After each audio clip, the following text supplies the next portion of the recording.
Bonjour, bon matin, bienvenue dans ma cuisine, c'est mardi, bonjour, ici Fanelli. Alors aujourd'hui pour notre live, on continue notre série boîte à lunch et je suis à la course pour la rentrée. Puis on se concentre cette semaine sur les goûters ou les collations, selon le côté du monde où vous vous trouvez. Et on va voir aujourd'hui deux, mais en fait un bonus avec 3 recettes de biscuits, galettes et collations différentes. Alors, voyons déjà si tout fonctionne bien. Oui, Marina est avec nous, Catherine est avec nous. Bonjour, bonjour tout le monde. Donc, aujourd'hui, 3 recettes finalement de biscuits et collations. La première, ça va être une galette énergie santé avec tout un tas d'ingrédients qui vont être bons pour nous donner de l'énergie jusqu'au repas du midi. Et en plus, ça va être bon, ça ne va pas juste goûter le grano. Puis une recette de sablé qui va être aujourd'hui une recette de citron pavot. Puis une deuxième en bonus, mais vous allez voir surtout qu'on va apprendre à faire des sablés de base, une recette de base qu'après on peut parfumer au parfum que l'on souhaite, et qui va être une recette idéale pour utiliser des emporte-pièces.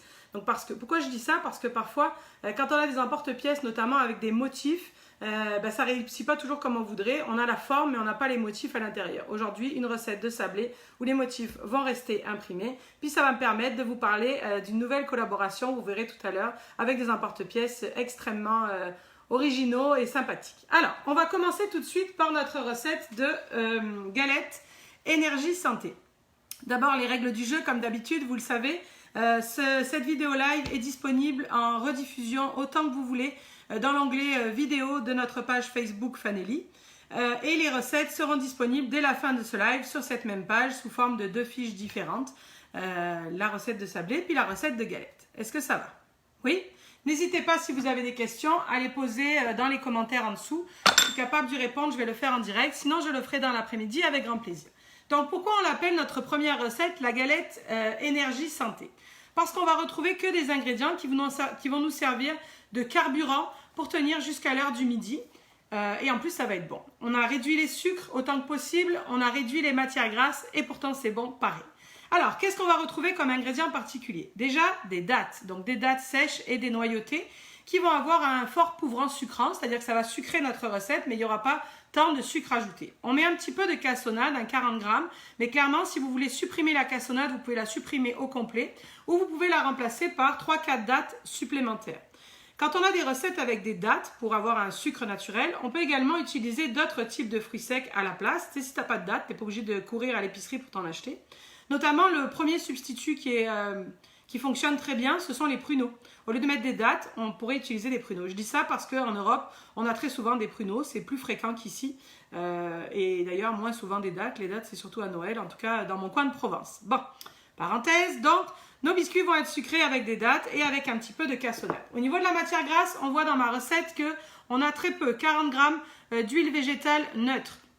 Neutre, ça veut dire la sorte d'huile végétale que vous souhaitez, mais ça pourrait être également du beurre si vous voulez, mais enfin 40 grammes pour une tournée de biscuits, c'est pas beaucoup. Au niveau du sucre également et de l'énergie, on voit qu'il y a une banane qui va rentrer dans les ingrédients de ma galette énergie santé. Ensuite, qu'est-ce qu'on va avoir? Des flocons d'avoine, donc des gros et des petits.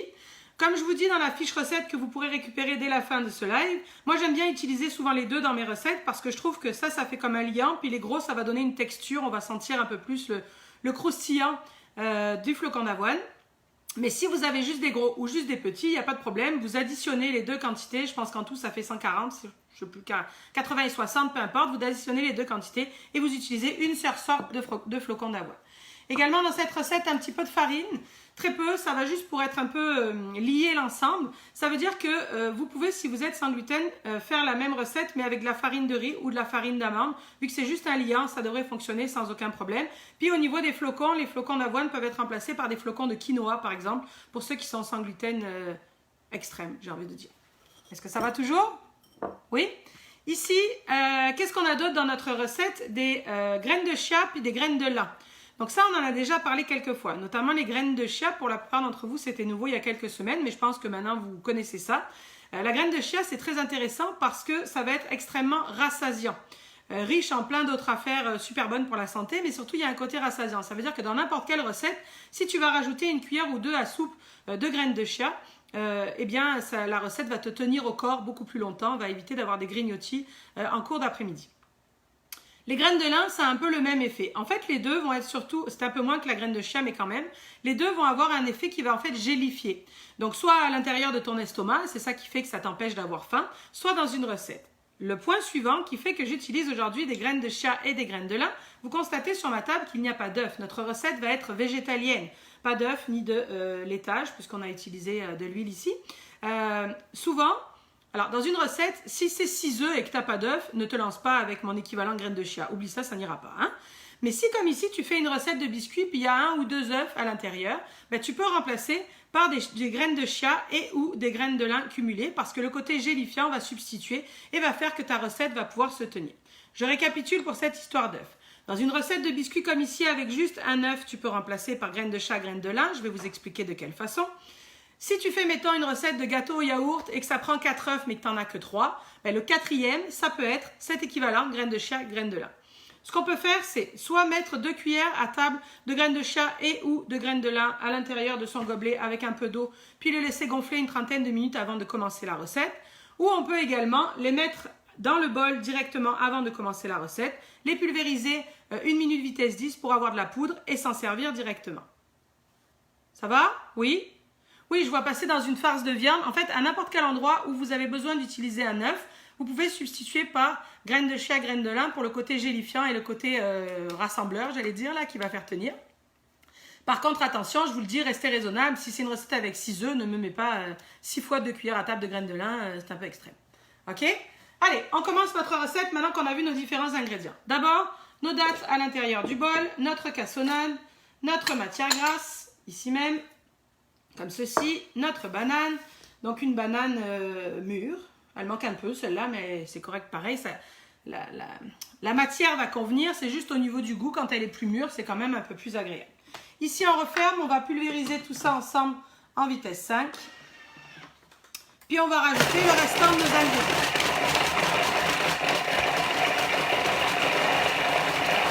C'est ça que j'ai oublié de vous dire. J'avoue qu'en Europe, je ne sais pas où est-ce que vous êtes avec ce sujet-là, mais ici, c'est extrêmement populaire de faire des recettes à base de purée de dattes, d'accord? Puis, il y a même des gens qui vendent de la purée de dattes toute faite, puis ça coûte une fortune. Oublie ça, hein? D'abord, quand tu fais une recette, tu es bien capable de pulvériser directement dans ta recette avant de commencer comme on vient de faire là. Ou éventuellement, tu peux faire ta propre purée de dattes très facilement en mettant, j'ai plus les proportions exactes, mais je pourrais vous les redonner. Je pense que c'est 500 g de dattes pour 350 g d'eau à l'intérieur du bol. On fait tiédir légèrement à 100 degrés quelques minutes, puis ensuite on pulvérise ça en vitesse 7, on rabat de nouveau vitesse 7. Tu as fait ta purée de dattes, tu la mets dans un pot, tu la mets au frigo, puis tu t'en sers dans tes recettes qui utilisent de la purée de dattes pour sucrer en suivant la quantité. Mais la plupart du temps, fous ça directement à l'intérieur du bol en même temps que ta recette. Dans les jours qui viennent, je vais vous proposer une recette de pain aux bananes et aux pruneaux et aux dattes, extrêmement santé avec des flocons d'avoine super bons. Ben, on fout tout là-dedans et tout est mixé en même temps, puis il n'y a pas besoin d'avoir de purée au départ. Ok, les dattes sont sèches. Hein? Alors, je vois quelqu'un qui demande si les dattes sont ultra sèches, est-ce qu'on fait pareil? Oui, c'est sûr qu'il faut qu'au plus elles sont charnues et moelleuses, au meilleur ça va être. Si vos dattes sont vraiment trop sèches, eh bien faites comme je viens de vous dire là, 500 g de dattes dans le bol avec 350 g d'eau. Faites tiédir un peu tout ça en sens inverse à faible vitesse quelques minutes, puis ça va réhydrater, regorger vos dattes pour qu'elles soient un peu plus crémeuses. Donc une fois qu'on a pulvérisé nos premiers ingrédients ensemble, on va venir rajouter le restant, c'est-à-dire les gros flocons d'avoine, les petits flocons d'avoine, la farine, ici les graines de lin, les graines de chia, un petit peu de bicarbonate, comme ceci. Ici, je mets un petit peu d'extrait d'érable. Ça aurait pu être de l'extrait de vanille. Mais dans la recette suivante, je vais vous montrer comment faire votre propre sucre vanille. Ce n'est pas obligatoire, c'est pour parfumer. Est-ce que ça va? Oui. Ici, on referme. On va y aller en sens inverse parce qu'on a nos flocons d'avoine et on veut garder une texture. Et on y va pour quelques secondes en vitesse 4, en sens inverse. Et c'est terminé. La recette est finie. Non, les graines de lin ne sont pas moulues. C'était des graines de lin normales. J'ai pas besoin. Pas besoin qu'elles soient moulues. Est-ce que ça va? Bon, de toute façon, je sais que ça va vite, mais l'avantage, c'est que la vidéo est disponible en rediffusion. Vous pourrez vous la repasser autant de fois que vous voulez, si jamais j'ai parlé un peu trop vite. Puis avec la fiche recette sous les yeux, vous verrez que ça sera beaucoup plus clair. Donc là, notre recette est bien jolie, bien parfaite. Ce que je vais venir faire, c'est récupérer tout ça dans mon bol pour venir façonner mes biscuits. Alors la pâte est assez collante, c'est normal, mais de toute façon, on va utiliser soit une cuillère à boule comme vous voyez ici sur ma plaque pour façonner mes biscuits, soit 2 cuillères à table aussi peuvent faire affaire. Vous voyez bien, ça va? Oui, tout le monde? Oui? Ici, vous voyez ma petite arnaque, quelques pépites de chocolat que je vais venir rajouter sur mes biscuits pour arnaquer mes enfants et leur faire croire que c'est aux pépites de chocolat. Mais en réalité, ça ne l'est pas, mais c'est très bon pareil. Donc là, on positionne nos biscuits à l'aide de notre cuillère. Cette recette fait environ une dizaine de gros biscuits. On va venir les écraser un peu pour la cuisson. On les espace un peu pour pas qu'ils se touchent. On peut doubler sans problème la recette. Donc, vous doublez tous les ingrédients. Puis, c'est pas nécessaire de modifier par contre les programmations. Est-ce que ça va? C'est pas difficile? Oui? Oui, c'est un tapis en silicone pour cuire que j'utilise, mais on aurait pu mettre un papier parchemin ou une plaque anti-adhérente, là, anti, là, vous comprenez? Ferait bien l'effet. Ça va jusqu'ici? Ouh là là, que c'est compliqué, hein? Vous avez vu comme c'est compliqué? Bon. On prend une cuillère qu'on aurait pu éventuellement tremper un peu dans l'huile pour, mais on va juste légèrement venir écraser un peu nos biscuits comme ceci. Si j'avais trempé dans l'huile, ça serait mieux, vous voyez, ça ne resterait pas accroché à ma cuillère, mais tant pis. Ça marche quand même pas mal. Veux-tu? Je vais l'aider avec une autre, ça sera mieux. Comme ceci. Légèrement, c'est pas la peine de les faire trop plats. Comme ça. Si vous n'avez pas de cuillère à boule comme je viens d'utiliser, avec 2 cuillères comme ceci, on est assez capable de faire tomber notre pâte à biscuits. Donc l'arnaque, les quelques petites pépites de chocolat comme ceci sur mes biscuits. On peut mettre dans la pâte, hein, on peut en rentrer en sens inverse, mais c'est sûr que parfois on ne les voit pas à l'extérieur, puis comme ces biscuits-là ont l'air d'être pas mal graines, là, si mes enfants en tout cas ne voient pas les pépites de chocolat, ils n'auront pas vraiment le goût d'en manger. Oh, j'ai oublié de l'écraser. Ça pourrait être des raisins secs ou des canneberges séchées sans aucun problème. Alors, cette recette, elle est intéressante. On l'appelle énergie santé. C'est parce que, il me semble que normalement, le matin au petit déjeuner, c'est pas idéal de manger des biscuits. Tu sais, c'est pas ce qui sera le plus raisonnable. Mais avec cette recette, il n'y a pas de problème. Tu peux t'enfiler 1 ou 2 galettes avant de partir. Puis ça ira parfaitement bien. Ça va te tenir au corps. Puis c'est que des bonnes choses à l'intérieur. Dans le thème de notre semaine qui est les collations et les biscuits, cette recette-là se congèle parfaitement bien. Donc c'est pour ça que je vous dis qu'on peut doubler la recette. À mon avis, ça a un intérêt. Tu doubles ta recette. Une fois que c'est cuit, bien refroidi, tu ranges ça dans un sac congélation ou une boîte ou ce que tu veux. Tu fous ça au congélateur jusqu'à 3 mois. Puis, soit la veille au soir, tu sors tes biscuits et ils ont le temps de dégeler pendant la nuit. Soit ça peut être pas mal pour les boîtes à lunch. Le matin, on tire une galette du congèle, on la fout dans la boîte à lunch. Elle sert d'abord de réfrigérant pour le restant du lunch. Puis à midi, votre enfant ou vous, il n'y a plus qu'à manger la galette. C'est bon? Ici, on rentre donc nos galettes énergie santé au four, 18 minutes à 350. Est-ce que ça va tout le monde? Oui? Ça va bien? Alors on continue. On va maintenant apprendre à faire des sablés de façon très facile. Et on va commencer tout de suite par réaliser la recette du sucre vanillé. Alors, mes petits ingrédients ici. Ça va tout le monde? Pas de questions en particulier? Oui, ça va? Bah. Alors, faire du sucre vanillé, c'est extrêmement simple. On prend une gousse de vanille, d'accord, qu'on place à l'intérieur du bol. Puis on part sur 250-300 g de sucre qu'on met à l'intérieur du bol. 350 Fahrenheit, c'est 180 degrés Celsius pour l'Europe, quelqu'un me demande. Mais tout sera noté sur la fiche recette correctement. Donc, revenons à nos affaires. Quand on veut faire du sucre vanillé, une gousse de vanille, 250 à 300 g de sucre. Ça n'est pas la quantité qui va aller dans mes sablés, hein, on s'entend. Mais pour pouvoir faire une belle qualité de sucre vanillé et pas gaspiller ta gousse, en général, une gousse, 250-300 g de sucre. Donc là, on y va. Je prends garde de retirer le sens inverse qui restait de notre recette précédente. 10 secondes, vitesse 10. On va obtenir du sucre vanillé.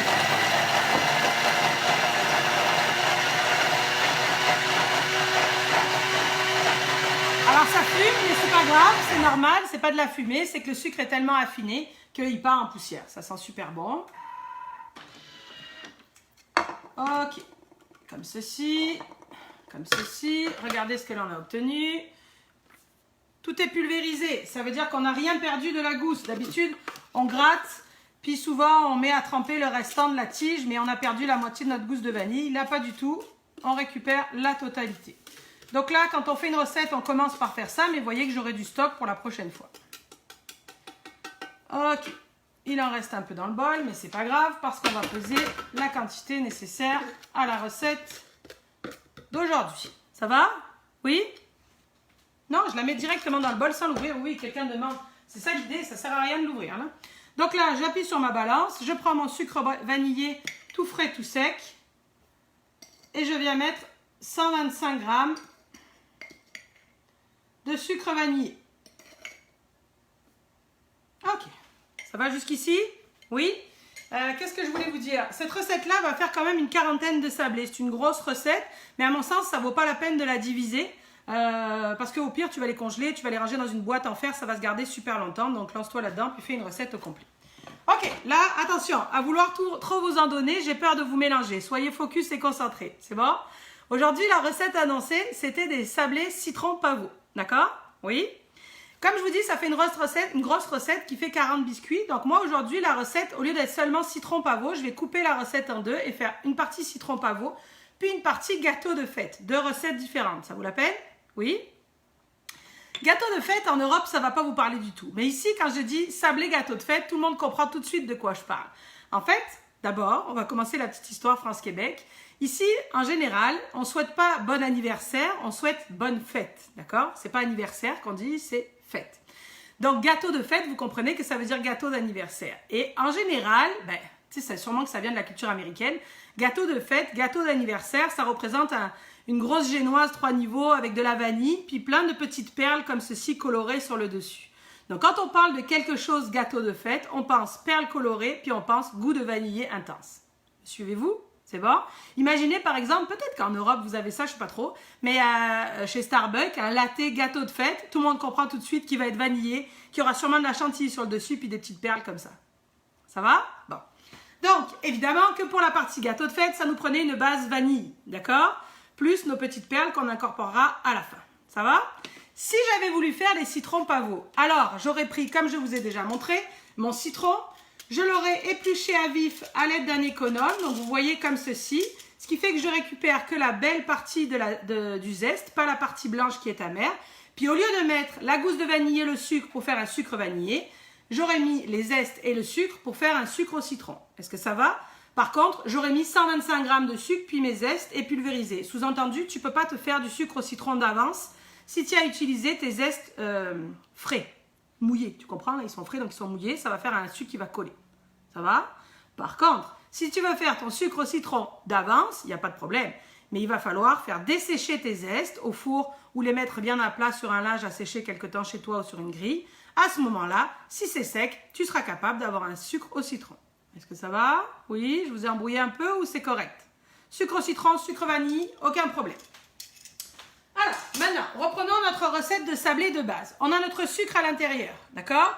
On va venir rajouter notre œuf. J'ai eu comme un blanc d'un seul coup. Comme ceci. On referme et on va venir ce qu'on appelle le crémer en vitesse 3 pendant pratiquement 1 minute. Ça va? Le sucre et le beurre à l'intérieur. Ici, j'ai attrapé mon rouleau. Vous connaissez ça, hein, mon rouleau de Jean-Philippe Le Richer. Hein, certaines d'entre vous se sont équipées. Là, je l'aime tellement, ce petit rouleau super pratique. Puis, en attendant que ça crème, je vais vous parler des emporte-pièces que l'on va utiliser aujourd'hui. Regardez voir cette belle affaire comme c'est cute. Un joli petit sac comme ça. Puis regardez à l'intérieur ce qu'on va trouver. En fait, Cookies Truck, c'est une compagnie canadienne qui est plutôt dans la partie anglophone du Canada, mais Canada pareil, qui va faire des emporte-pièces 3D. Regardez comme c'est rigolo. Ici, on a des bâtonnets glacés. Ici, on a le fameux emoji caca. Hein. Puis, qu'est-ce qu'on a d'autre à l'intérieur? Regardez voir ici comme il est beau. Lui, un arc-en-ciel avec écrit « Ça va bien aller ». Je ne sais pas si en Europe, c'est populaire, mais ici, depuis toute l'histoire de la Covid, on a le thème « Ça va bien aller » arc-en-ciel. Également, lui, regardez voir comme il est cute pour rester un peu en vacances. Biscuit licorne. Ça va? Bon, tu peux utiliser les emporte-pièces que tu veux, évidemment, pour cette recette. Mais vous comprenez que ce qui est cool, c'est que là, il y a des motifs à l'intérieur. Donc, ça veut dire que si tu n'es pas une pro du décor de biscuits, avec ces emporte-pièces-là, le décor va se faire tout seul. C'est bon? Ok. J'oublie souvent de vous le dire, mais à chaque fois que je vous présente mes coups de cœur comme ça, il y a toujours un 10% de rabais qui est appliqué si vous tapez le code Fanelli10. Donc, n'hésitez pas d'aller faire un tour, mais je vous donnerai tous les liens dans la fiche recette. Pour l'instant, concentrons-nous sur la recette. Donc là, on a crémé notre œuf avec notre sucre. On vient rajouter le restant des ingrédients de nos sablés, donc du beurre. Oui, il y avait beaucoup de beurre, mais c'est des sablés, hein, ça veut bien dire ce que ça veut dire. Ici, on vient rajouter notre farine. Normalement, on mettrait une pincée de sel, mais comme je n'avais que du beurre demi-sel, je vais éviter de rajouter la pincée de sel. Est-ce que ça va toujours? Oui. On referme. Et là, on est reparti pour environ 1 minute en vitesse 3 pour préparer notre pâte à sabler. Ça va? Oui.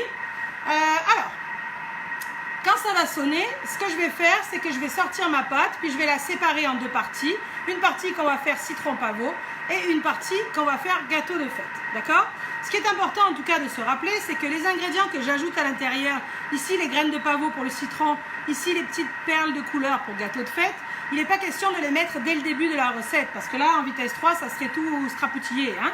Donc, si ça mettait des pépites de chocolat ou des raisins secs, c'est une fois qu'on aura préparé notre pâte à sabler, alors en sens inverse, on va venir rajouter nos ingrédients pendant quelques secondes.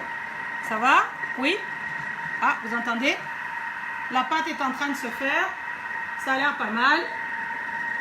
Notre pâte à sabler. Alors, j'ai oublié de mettre le temps sur les biscuits. Hein, donc, avant que je raccroche, rappelez-moi d'aller voir les biscuits dans le four pour vous montrer de quoi ça a l'air. Ok.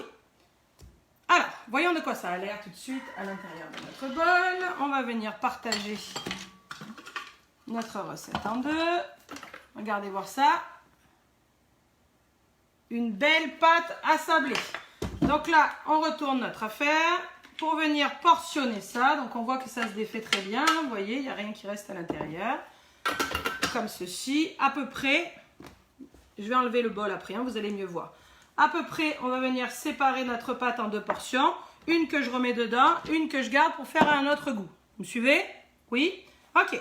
Gâteau de fête, je viens donc juste rajouter mes petits grains, puisque de toute façon, j'avais une base vanillée. Ça va toujours? On y va.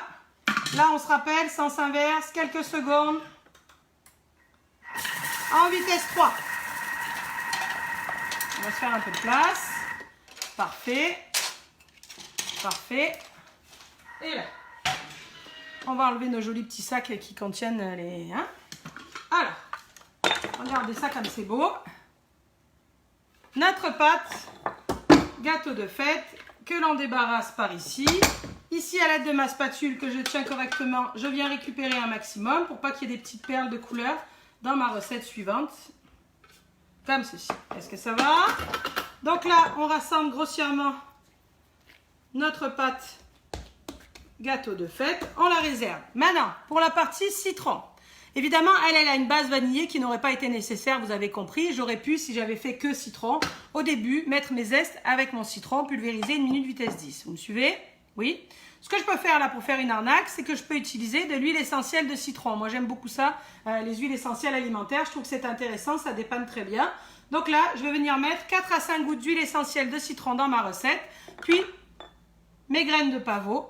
Puis de nouveau, quelques secondes en sens inverse pour incorporer tout le monde ensemble. Pas compliqué. Compliqué ou pas? Non, pas compliqué. Hein? Ok. Alors, allons-y, comme ceci. Là, là, là et là. Alors.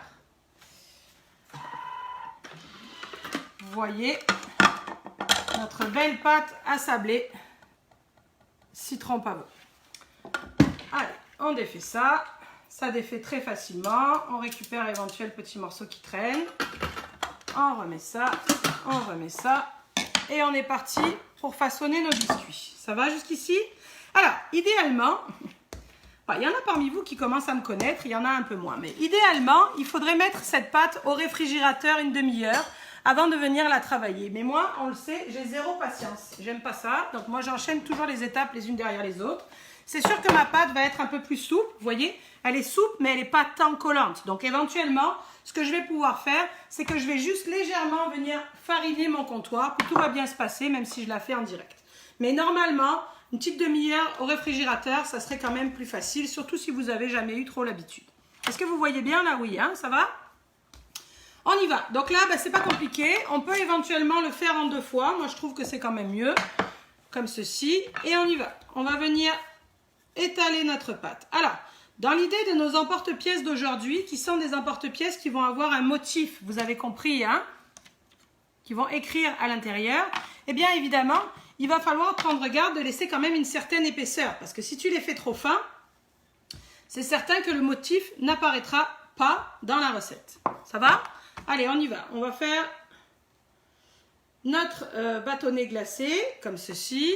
On va venir faire une licorne par ici. Une bouée licorne. Je vais vous les soulever après pour vous les montrer. Puis on va se faire peut-être un arc-en-ciel. Je ne sais pas si ma pâte n'est pas trop fine, on va voir. Pour avoir notre écriture, notre ça va bien aller de notre arc-en-ciel. Ah, lui, il s'est défait directement. On récupère ça avec beaucoup d'amour, comme ceci. Et puis un petit dernier emoji caca pour la forme. Et voilà. Alors, ça va?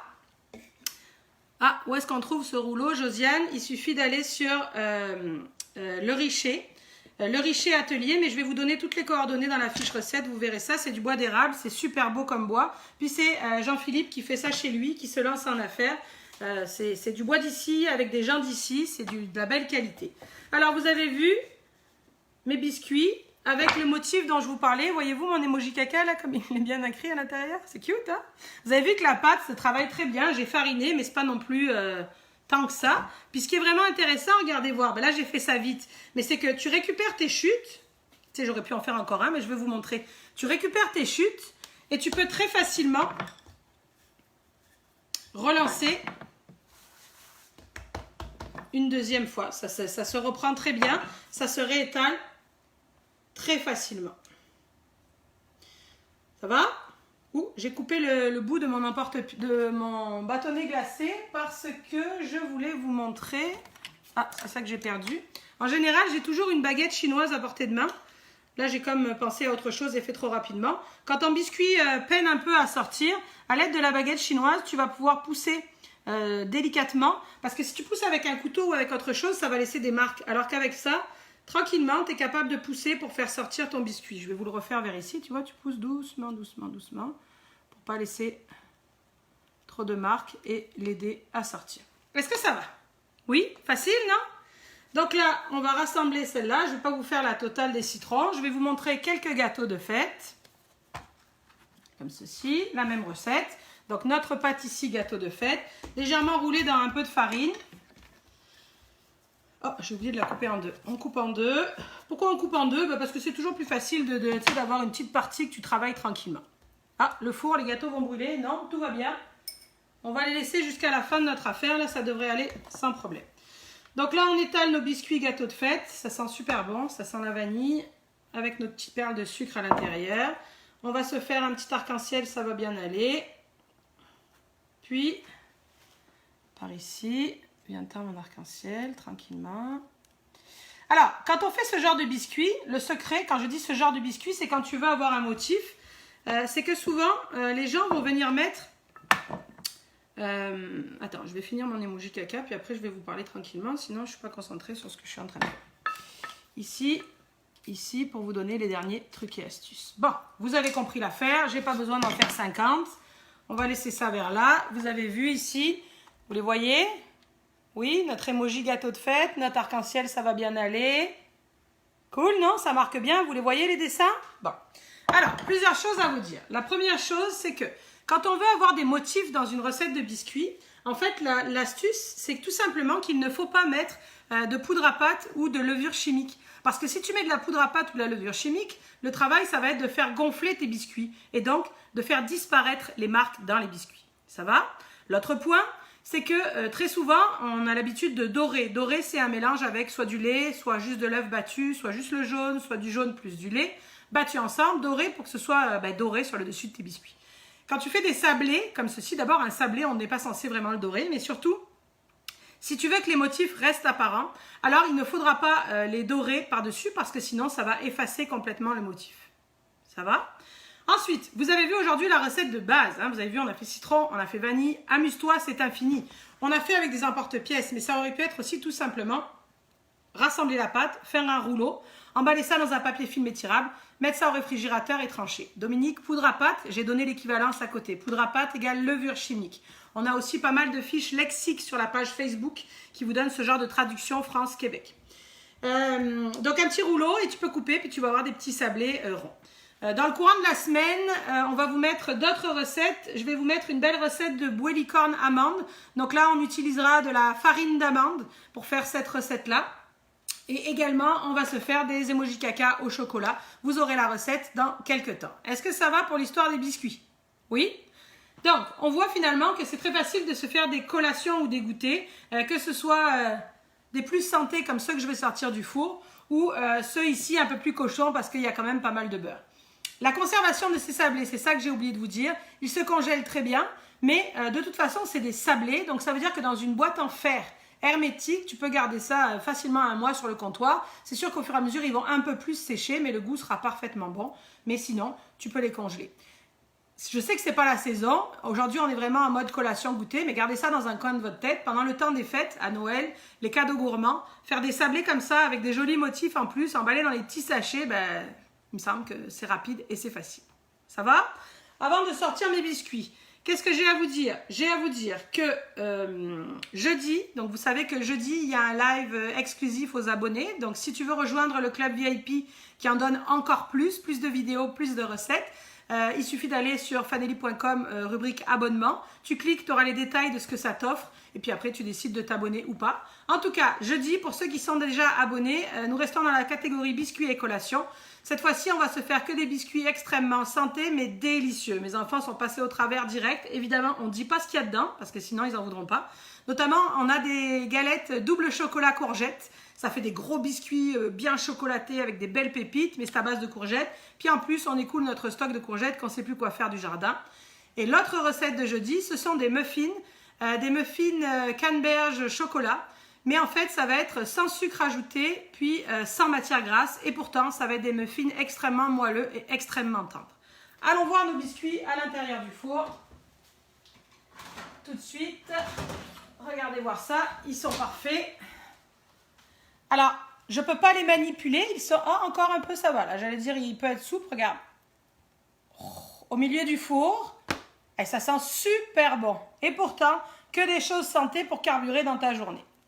Je pense que j'ai rien oublié de vous dire. De toute façon, je ne suis pas loin. Envoyez-moi des messages tant qu'il faut. Et écoutez, merci. J'espère que vous avez aimé ça. Je vous dis à jeudi pour certains et à la semaine prochaine pour d'autres. Toujours des repas express de semaine. La semaine prochaine, on part dans du salé. Salut, bon mardi!